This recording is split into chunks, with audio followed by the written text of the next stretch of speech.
Thank you, Mr. Chair and members of the committee. My name is Henry Jimenez, Executive Director of el Centro para el Desarrollo Económico Latino, also known as the Latino Economic Development Center, or simply LEDC. I'm here to testify in support of House File 1507. While $50 million may seem like a lot to a lot of people, I can tell you that we're going to need a lot more than that. And I guarantee that a lot of the folks receiving these funds will be able to provide success stories to you in the short end. Since 2003, LEDC has helped hundreds of Latino and immigrant entrepreneurs and small businesses start up or expand their businesses. These are the smallest businesses that are often overlooked by traditional financial institutions. We are the closest support system for big dreams outworking themselves into successful realities. We do this through technical assistance support in Spanish or English. Since the pandemic, we have evolved to meet the new needs of our clients and find sustainable growth. LEDC has the capabilities of providing new support and services for our clients and for our clients yet to come. I would like to share my screen so you could see just a snapshot of some of the work we've had to do in response to the pandemic. You should have received this, so I'm gonna read it off to you. In emergency loans, we've supported our clients with the small business administrative programs as much as we can. But from the beginning, we felt that the best place for us to spend our time was in the Minnesota Deed Small Business Emergency Loan Program. By next week, we will have processed the entire $1 million that was allocated to us to process and have served probably over 30 clients with that money. Once applications was approved by deed and funds secure, we are able to get funds into our clients' accounts within 2 to 3 days.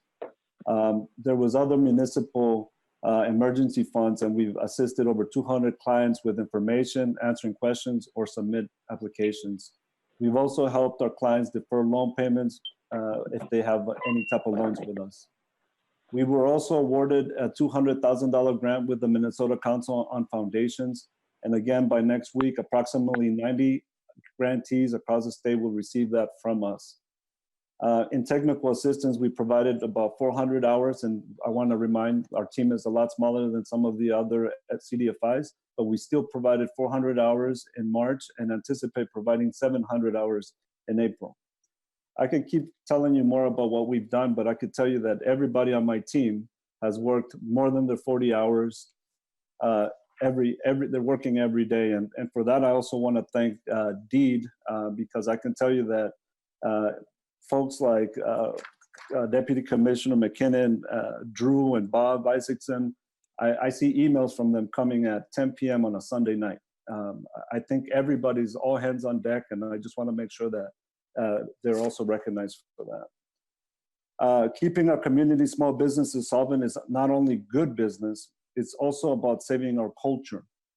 Can you imagine having to wait a generation before being able to have a taco from La Hacienda, a guarachazo from Los Ocampos, a pupusa from El Guanaco, a paleta from La Michoacana, or a beer from La Doña?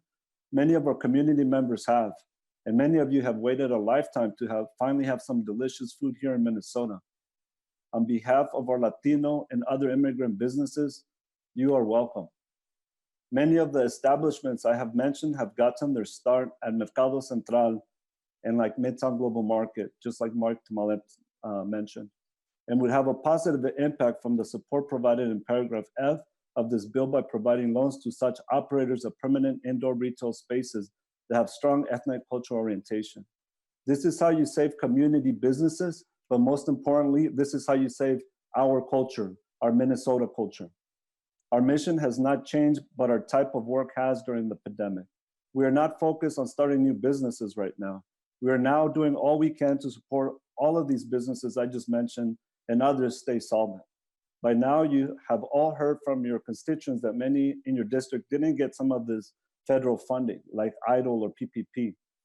The provision stated in this bill in paragraph D ensures that our small mom and pop businesses have the chance to access these funds.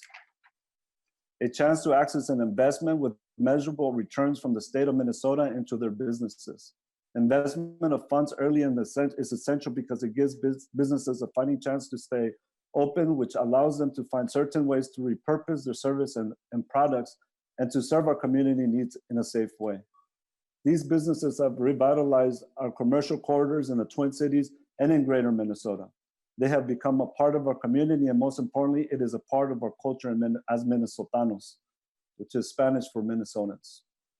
We believe in our clients on day one and will continue to believe in them today and tomorrow. I want to thank you for believing in Latino and immigrant small businesses. Thank you, Mr. Chair.